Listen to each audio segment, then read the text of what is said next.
Hi, Faith Church. We're the Green family. And we're going to read John 14, 1 through 7. Let not your hearts be troubled. Believe in God. Believe also in me. In my Father's house are so many rooms. If not so, why would I have told you that I go to prepare a place for you? And if I go to prepare a place for you, I will come again and will take you to myself, that where I am going you may be also. And you know the way to where I am going. Thomas said to him, Lord, do we not know where you are going? How can we know the way? Jesus said to him, I am the way, and the truth, and the life. No one comes to the Father except through me. If you had known me, you would know my Father also. From now on, you do know him and have seen him. This is the word of the Lord.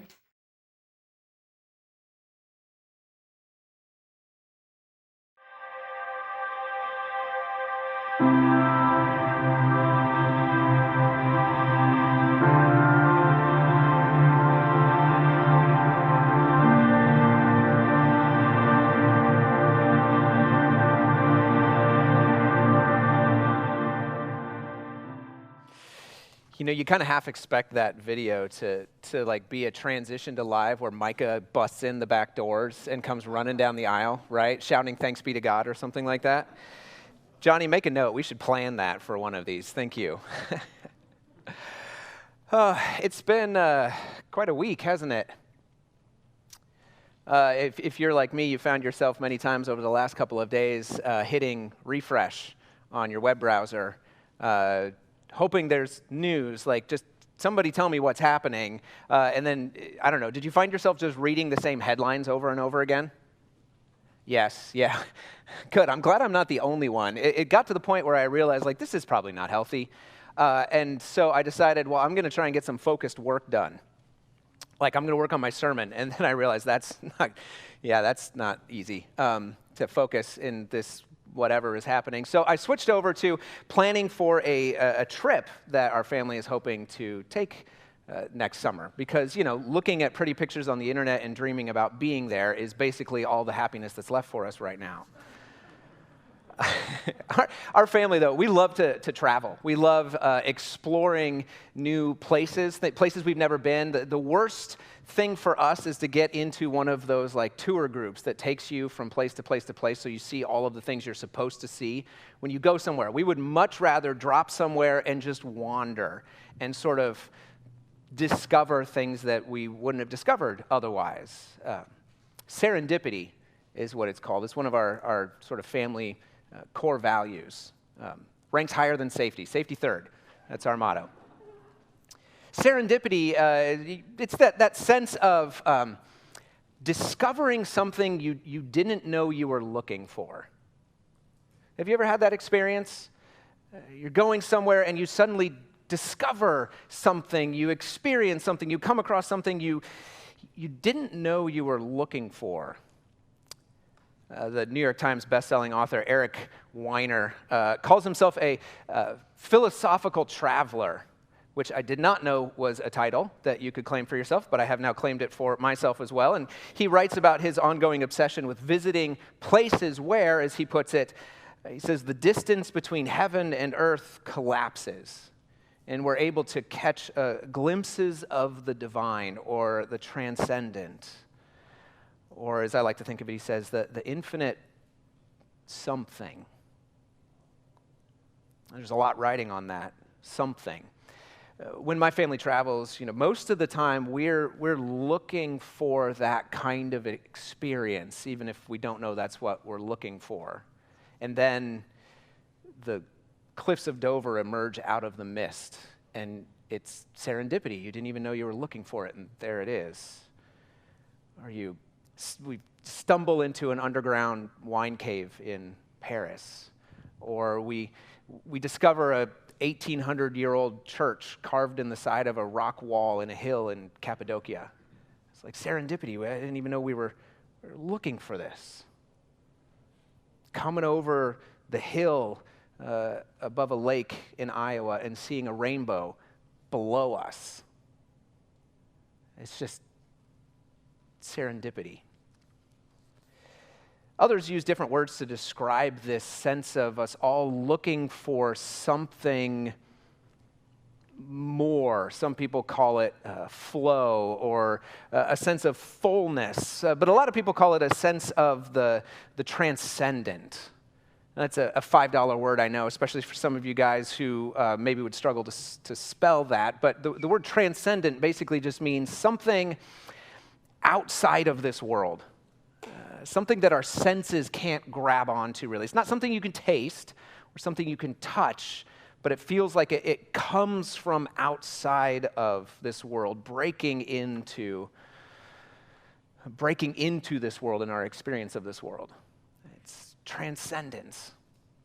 And a lot of times when we travel, or when we build things, or when we create new things, or when we work hard, or when we study, or when we do whatever we do, we're actually kind of searching for that sense of something outside of this world. But this morning, a question I want us to consider is, what if that transcendence came looking for us? What if we didn't have to go find it? What if transcendence had already found us? The last few weeks we've been in the Gospel of John looking at these statements of Jesus where he says, I am, and then fills in the blank. I am the bread, I am the vine, I am the light, I am the gate.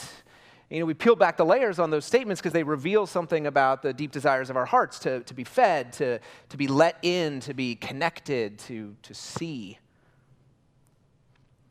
And I'm not sure that there's a deeper longing than this desire to touch transcendence, to feel lifted up out of this mundane world, to experience something bigger, something greater than ourselves, something that gives this kind of day-to-day a sense of meaning that outlives us, something that seems to invite us into a different kind of life, introduces us to a different kind of happiness than we could find elsewhere.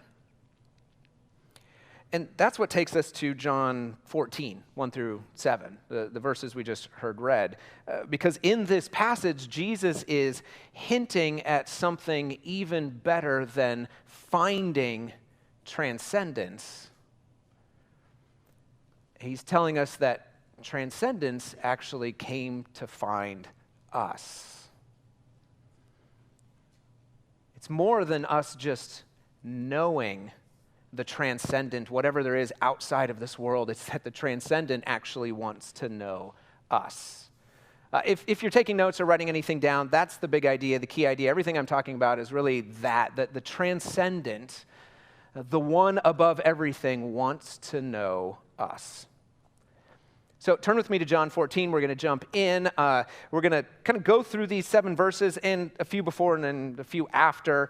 And while we go through these, I want to pull out a couple of lessons for us before we dig more into this idea that the transcendent one himself wants to know us and unpack what that means for us. So John 14, let's jump in. But before I get to verse 1, let me set the context here. So this discussion that we've heard read, we're about to read and consider, is happening in the context of the Last Supper. So Jesus has, they've eaten. Judas has already left to go betray Jesus, so it's him and the 11 guys that are left. They're continuing to sort of finish up the supper and beginning the process of what's coming next, going to the garden, and Jesus is trying to get everybody ready for the fact that he's leaving. His crucifixion is coming. And so if you back up a couple verses into 13, around 31 or so, he's basically saying, I've been with you, but now I'm going. I came here for a reason. It's time for me to go do what I came to do. And this path that I'm about to walk on, you can't follow. You can't come with me. He says, but when I leave, I need you to remember something, and it's this, a new commandment in John 13:34. Love one another, even as I have loved you. In the same way that I have loved you, I want you to love one another. You're going to need that kind of love if you guys are going to stay strong and together after I'm gone, before I come back. Love one another. And Peter jumps in. And he says, okay, Jesus, this whole love one another thing is great, but what do you mean we can't come with you? He's like, why can't we follow you now? I'm happy to follow you now. I'd lay down my life for you. I would die for you if that's what it took. And Jesus says, oh, Peter, would you really lay down your life for me? I mean, in just a few hours, a rooster's going to crow, and you'll have already denied me 3 times.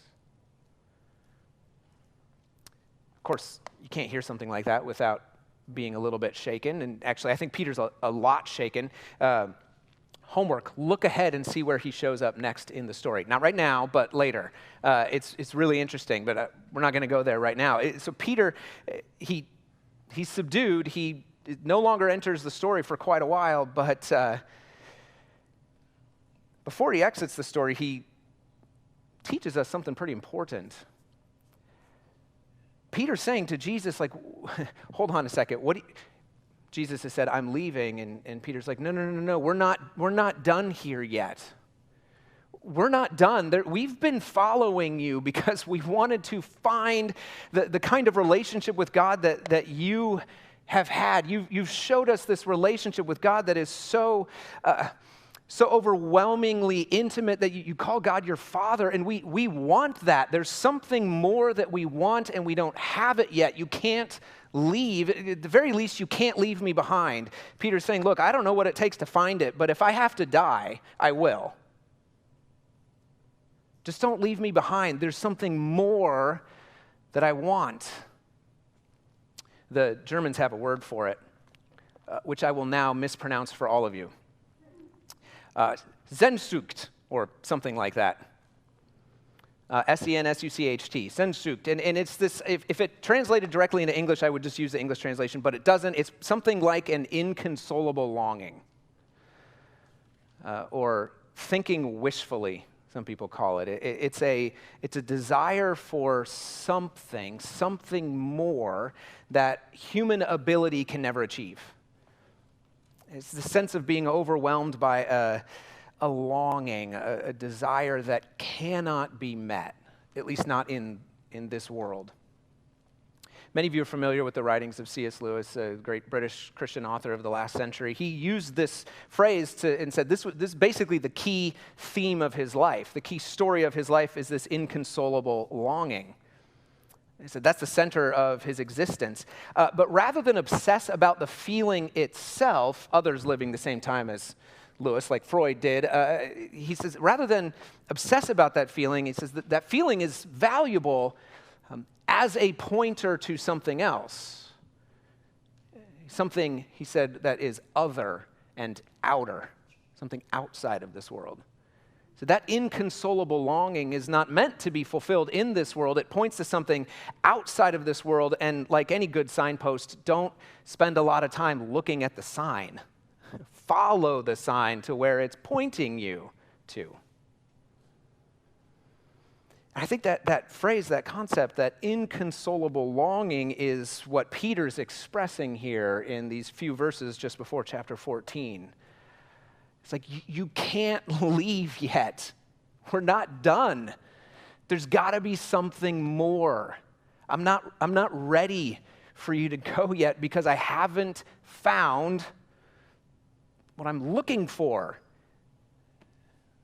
But Jesus says he's leaving. Peter's not ready to give up the quest for something more. Now, back to the story, chapter 14. The first lesson that we can easily pull out as we look at this leading into chapter 14 is we all want something more. There's a desire for something, some inconsolable longing that we all live with. Peter's exemplifying it for us here and probably for the rest of the disciples as well. We want something more. Now let's jump into 14 because the next guy to interrupt is going to teach us a little something more about this. Back to the story. Peter's shaken. He's subdued by Jesus' prediction of his betrayal. The other 10 guys are looking at him like he's the bravest and the brashest of the bunch, and he's not going to make it through the next 12 hours? Like, what are my chances, right? And so the whole room has suddenly just like gone silent. And Jesus looks at him in verse 1. He says, let not your hearts be troubled. which is Bible speak for, guys, it's going to be okay. It's going to be okay. Don't get bent out of shape about this. He goes on, he says, look, you trust God. You can trust me too. Yeah, I'm going. And where I'm going, you can't follow, but you will follow later. But I'm going to my dad's house. I mean, he's got all of these rooms, and I'm going to get them ready for you. And if I weren't going to get them ready for you, I wouldn't have told you that I was. And I would have told you that if there weren't rooms, I would have told you there weren't rooms. I'm going to get these rooms ready for you. And if I go, it means I'm going to come back, and then I'm going to take you with me back to my Father's house, and then you will be there with us for eternity. And Thomas jumps in and he says, that's not very clear. He's like, okay, hold on. You said you're going, but we can't follow, but we will follow later. But where we're going, you're going, we can't go, but we will go. And then you said in verse 4 here, I hadn't read it yet, but he says, and you, Jesus, you just told us, we know the way to where you're going. It's like, but we don't know where you're going. We have never heard of your dad and his big house. Is it on the other side of the Jordan? Where is it? He's like, we don't know where you're going. How do we know the way? Have you ever found yourself in one of those like friend caravans where you're all like, oh, hey, let's go to this, one guy's like, let's go to this place that I know, and everybody's like, okay, where is it? He goes, oh, just follow me. And so you get in your cars and you follow, and then he blows through a yellow light and you're stuck there and he's gone and you're like, I don't know where we were going, so I don't know where I'm supposed to turn. I mean, this is what Thomas is experiencing, and it's frustrating for this guy. He has, just a couple of chapters earlier, Thomas is the one who said, when Jesus was like, hey, we got to go to Bethany because Lazarus has fallen asleep, Thomas is like, well, if we do that, you realize they're trying to arrest you and kill you. He said, well, we got to go, and Thomas says, all right, well, if we're going to die with him, we might as well go to die with him. Thomas is like, I'm all in. And so when Jesus does this whole thing about you can't come, but then you will, and you know where I'm going, and Thomas is like, he's not the kind of guy who's like, oh yeah, no, that makes sense. He goes, we don't know where you're going. How can we know the way if we don't know where you're going? And what Thomas teaches us is not just what Peter taught us, that we're all looking for something more. And Thomas says, not only are we looking for something more, but we don't know how to find it. We don't know the way.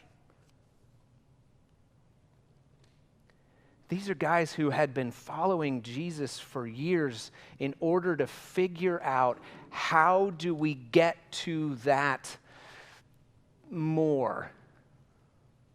That sense of a relationship with God, like what Jesus, like his relationship with God. Nobody'd seen anyone living with this kind of a relationship with God, and they're like, we want that. We want that more. How do we find it? And I think what Thomas is wrestling with here is he's still waiting for Jesus to teach him the way. Teach him the secret, the formula, the recipe.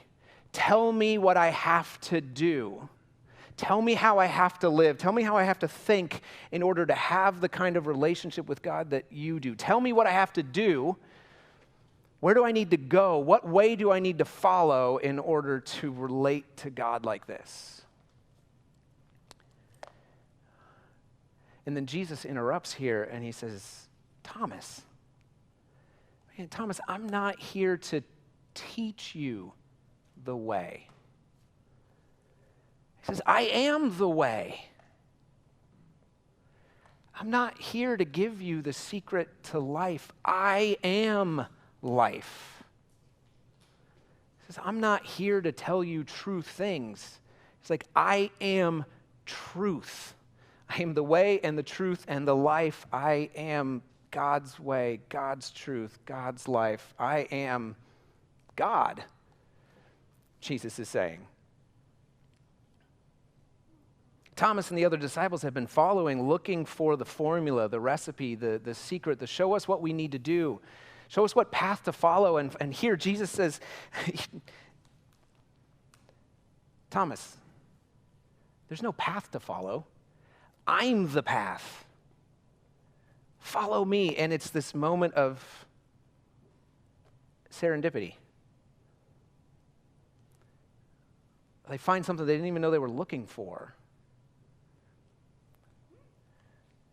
Because Peter has interrupted and said, we want something more. And Thomas has interrupted and said, we don't know how to find this something more. And Jesus said, you don't have to find it. I came to find you. I'm the way. And this at least, it clears up part of the mystery here, because when Jesus says he's going away, I think the disciples are going like, well, hold on a second. I thought we were the ones. Are you going on a new teaching? Are you trying to find new disciples? Are you done with us? Do you need new ones? Are we not good enough anymore? And Jesus says, no, I'm the one who takes you to the Father, who comes and brings you with me to the Father.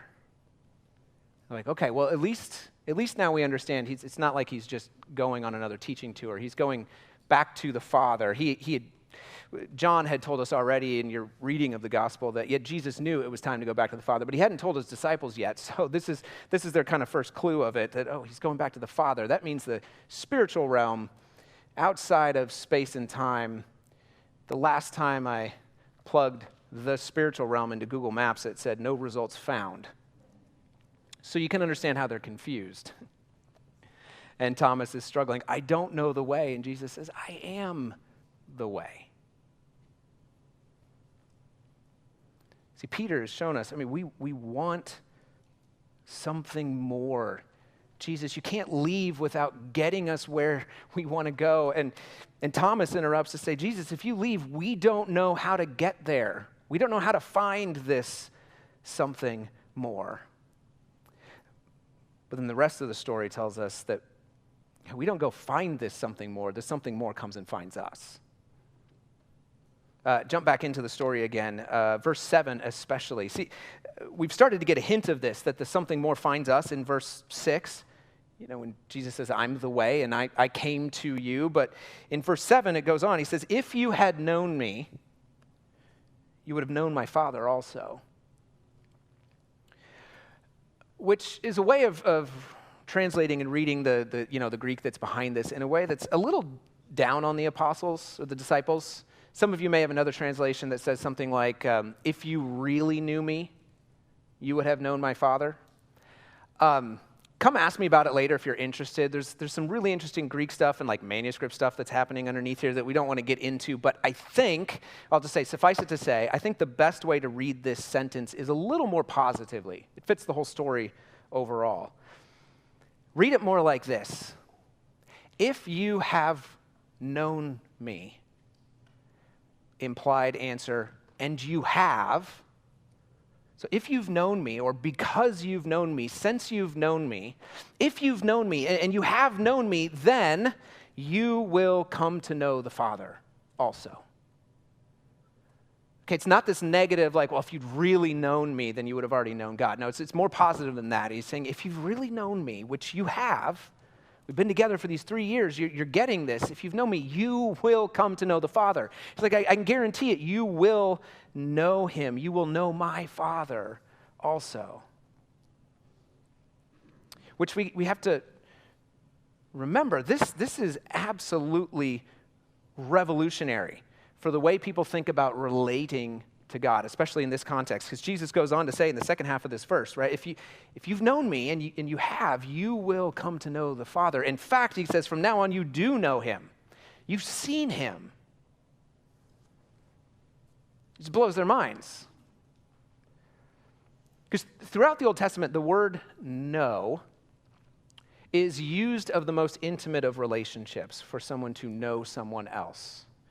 It is almost never used of the relationship between a person and God, of the person knowing God. Once I found it in just a quick skim.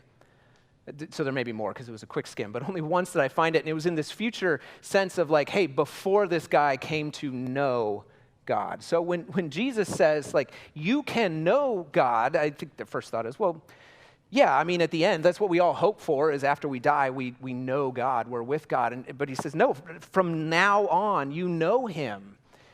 You've seen him. So the whole situation has changed. As a result of who Jesus is and what he's doing on the cross, his followers can not just know about God or hope to know God one day, but they can know God now. We know this is revolutionary because in verse 8, Philip just jumps right in and interrupts. He says, okay, Jesus, this whole you going back and coming back and taking us with you and the big house and all that, that's great. Just show us the Father now. Introduce us to the Father. That's enough for us. That's all we want, is to know God the way you're describing. Why go through all of this other stuff? Just introduce us now. And I wish we had time to go through the rest of it, because there's all this fascinating stuff in the passage. Jesus he responds, he's like, come on, I've been with you for so long. Like, if you've seen me, you've seen the Father. I'm in the Father, the Father's in me. The things I do, I don't do, but he does through me. It's by his power, and you're going to do, and it just goes on and on like that. There's a lot of great stuff in here, but Philip is jumping in and interrupting, like, all through this passage, to jump in and say, that's what we want. Just take us to the Father now. And Jesus, no, Philip, there's a few other things that have to happen first. But you've seen the Father. You know the Father because the Father came looking for you in me. So Peter jumps in and the beginning of this story, and he says, no, there's something more. We need something more. And then Thomas jumps in, and he's like, and we don't know where that more is, and we don't know how to find it, but we believe you're the one who can tell us. And Jesus says, I'm not just here to tell you. I am the way to something more, to this more that you want. And even more than that, the transcendent, it's not out there for you to find. The transcendent one has become imminent, is the word. That means in this world, has become imminent, has become close in order to find you. You can know him. So let me wrap this up. I've realized as I'm getting older that more and more of my life is haunted by this sense of transcendence, that there's got to be something more outside of the world than just as I can perceive it, right? Or at least I'm finding in myself more and more this desire for something more. I'm not talking about a desire for more money or more clothes or more toys or more recognition or more intimacy or more whatever, power. I'm talking about the desire behind all of those desires, the desire for a sense of fullness. I don't know if you resonate with this feeling, this desire for, the best way I can think of to describe it is for just life to line up. Do you know what I mean? For things to line up, to sort of make sense, to work together, that there's a meaning, there's a purpose behind it all, that all of the daily, get up, eat breakfast, go to work, eat lunch, try to work, eat dinner, do the chores, go to bed. Like it's gotta mean something more than just I stayed alive for another day, right? Right? It's like I want to feel like I'm building towards something or contributing to something. It's this haunting sense of there must be something more, like I'm not just sitting here twiddling my thumbs, distracting myself until I die. Maybe I'm ahead of my age for these deep, dark thoughts, or maybe I'm behind. I'm not really sure. But in John 14, the disciples are living that same story. There's the possibility of a relationship with the one who created everything. That possibility is out there, and they're saying, that's what I want. That's what everything in my life is driving at. I want that. I want more. And like us, they don't know how to get to that. And then we read Jesus in this passage saying, look, you're longing for more. You're looking for the way. But the way has come looking for you. He says, I'm the way. I'm the way to what you desire most, to the one you desire most, to God the Father. He says, I got this big house. Got a dad with a big house, and there's room for everyone. Let me take you and introduce you to my Father. If you've known me, you'll know him. So let me ask you some questions as we wrap this up. And first, I want to talk to people in the room who you consider yourself a Christian, a believer, a follower of Jesus. First question. Do you find comfort in these words? Because, when we usually look at this passage, of course, Jesus is making an exclusive truth claim, and so we often get pulled into these debates about the nature of exclusive truth claims and whether or not it's really arrogant to make a claim of what's true and what's not true. But it's not what Jesus is trying to do here. When he says, I am the way and the truth and the life, he's not trying to put a stake in the ground of making some existential claim about the nature of ultimate reality. He's got 11 guys who are in despair because their world's falling apart. And he's just trying to comfort them. He says, I know everything is about to change. I know I'm leaving. I know the world is falling apart. I know you are uncertain about the future. I know you don't know what's happening and what's coming next. He says, I know you feel like you haven't gotten where you want to be yet. There's something more, and you're not there, and you don't know how to get there. But he says, look, let me just, in the midst of all that anxiety, let me just tell you, I'm the way. I'm the truth. I'm the life. It's comforting. So are you comforted by his words? And who do you know that needs that comfort? Who do you know that their whole life is, you can see this. They are going after something more. Maybe it's the next job or the next promotion or the next business or the next opportunity or the next spouse or the next boat or the next car or the next whatever is going to make them happy. And they're just looking for something to scratch that itch for transcendence, that sense of Sehnsucht, of inconsolable longing. Who do you know that's living their life just trying to find that something more, but they don't know that it's in Jesus? There's got to be someone. So how can you introduce them to the one at the end of all their longings? So that's for us in the room who are believers. Are you comforted by these words? Who do you know that needs that comfort? But there's some of us, of course, here and watching online who we're trying to figure out if we're actually followers of Jesus, or we know that we're not followers of Jesus, and so we're trying to figure out how all this works and what Jesus is really saying here. So let me talk to you for a moment. It's tempting to read the words of Jesus as him saying, I'm the way, let me teach you the way. Right? I'm the way, now do everything that I say to do in here and you'll get to know the Father. But he doesn't say that. He says, I'm the way. He's not saying your obedience is the way you get to know God. He says, I'm the way.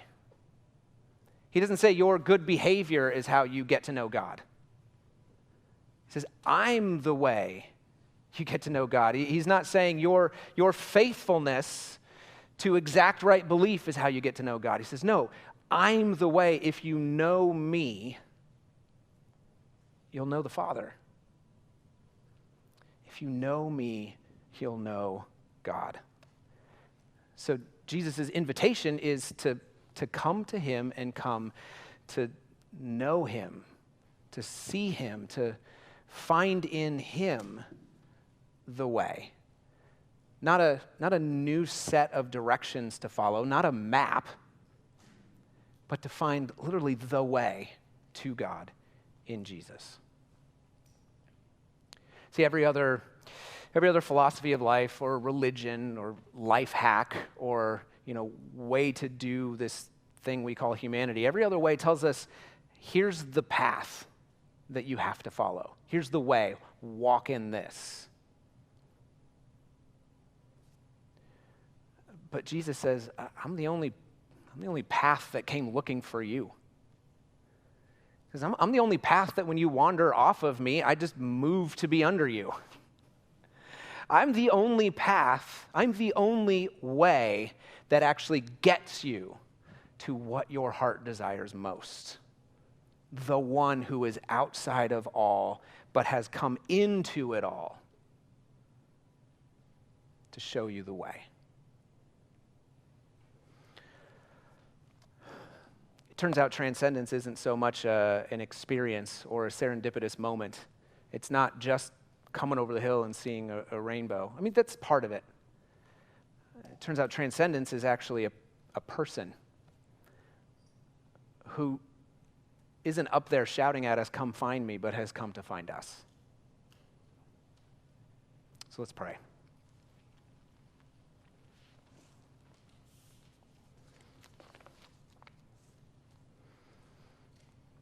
Father, like Peter, we acknowledge that we are not where we want to be. We know there is something more, even if it's just more in more to our relationship with you, or more in a sense of why we're here, what we're here to do. There's something outside of us that calls to us.